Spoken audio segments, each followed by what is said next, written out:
weekly feature that is The Next Frontier, and we're focusing on cotton. Cotton was once a thriving cash crop in Kenya, but after the liberalization of the agriculture sector, cotton growing and ginneries have been ailing over the last few decades, with most of the country's ginneries closing down as farmers abandon the one-stop cash spinner. But now a few farmers in parts of Embu and Meru are working on reviving the crop. Here's more on this week's episode of The Next Frontier.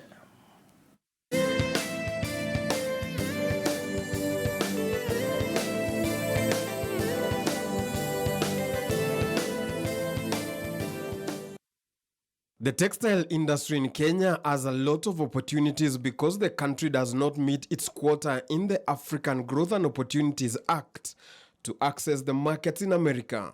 This means there are ready buyers if people decide to pay farmers well, if the investors concentrate on value addition. Farmers in parts of Embu and Meru counties are now embracing the one-stop cash spinner and hoping that the crop will be a life changer for them. Na hapa area ya hii kiangazi inaingianga haraka sana. Sasa maharagwe hata mahindi haikui mzuri. Na tunaona pamba ndio ile mmea inaweza vumilia hewa ya hapa. In the 1970s, Kenya was a major East African producer of seed cotton for both local consumption and export. Today, the potential of the cotton industry in Kenya remains high. However, poor production methodologies due to lack of appropriate technical skills in the agronomic practices and efficient marketing system for cotton and other crops result in a failure to meet smallholder expectations of cotton quality and pricing. Wakulima hapa hawaelewi sana juu ya pamba. Lakini wakati wanaenda wakierezwa wanaweza lima na area hii inaweza endelea mzuri sana. After years of trying other crops, these farmers found it hard to make ends meet because the other crops like maize and beans do not do well in this region. Nisijachanganya sababu ukichanganya pamba tuseme kama na zile dhoroko ama ndengu, hii mimea huharibu inaharibu pamba. Sasa ukitaka pamba yako ikuwe mzuri, wewe acha ikiwa hivyo ili ikuwe na a free space. Cotton has been identified as a key subsector with the potential to benefit 8 million people in the drier areas of Kenya. The Cotton Development Authority (CODA) has been set up to coordinate rehabilitation of the cotton sector. When we realized that cotton industry was almost on its knees, we decided to invest in the ginnery, and we started with the equipment which you've seen. But unfortunately, when we went to the field, we realized that we had a serious shortage of raw material. After harvesting, farmers bring their cotton to the Meru cotton ginnery, where seeds and lint are separated using this machine, then cleaned and packed into these 200-kilogram bales. The first year, we were only able to collect about 400 tons, 400,000 kgs of cotton.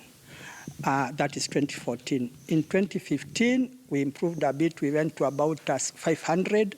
Last year, 2016, we did 700,000. Cotton lint production has declined from 38,000 tons in the 1980s to 5,500 tons currently due to a decline in seed quality.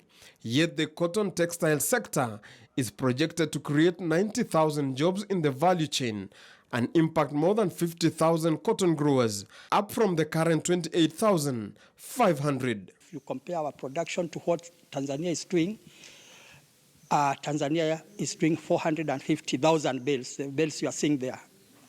Uganda is doing 150,000. Kenya, we are doing hardly 30,000 bales. The decline is, however, blamed on the poor management of the African bollworm, the cotton stainer, aphids, and mites that are a major challenge in cotton farming. However, they are manageable if farmers keenly follow the right procedures of pest and disease control and management. We are paying the farm gate price of 46, but there are other special projects like the one we are doing in Bura, where we have given them a hybrid seed that was imported from Israel by the government, and since then they are irrigating their cotton, we are giving them a premium price of 52 shillings per kg.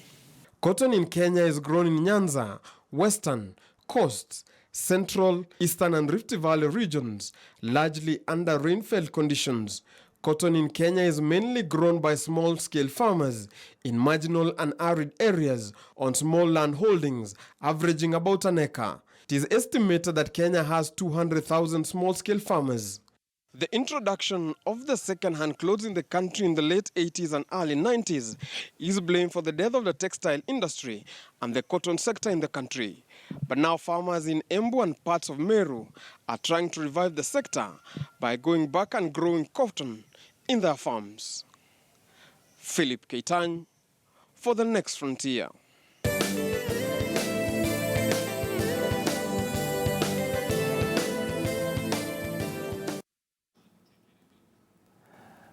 Many thanks there, Philip Keitany.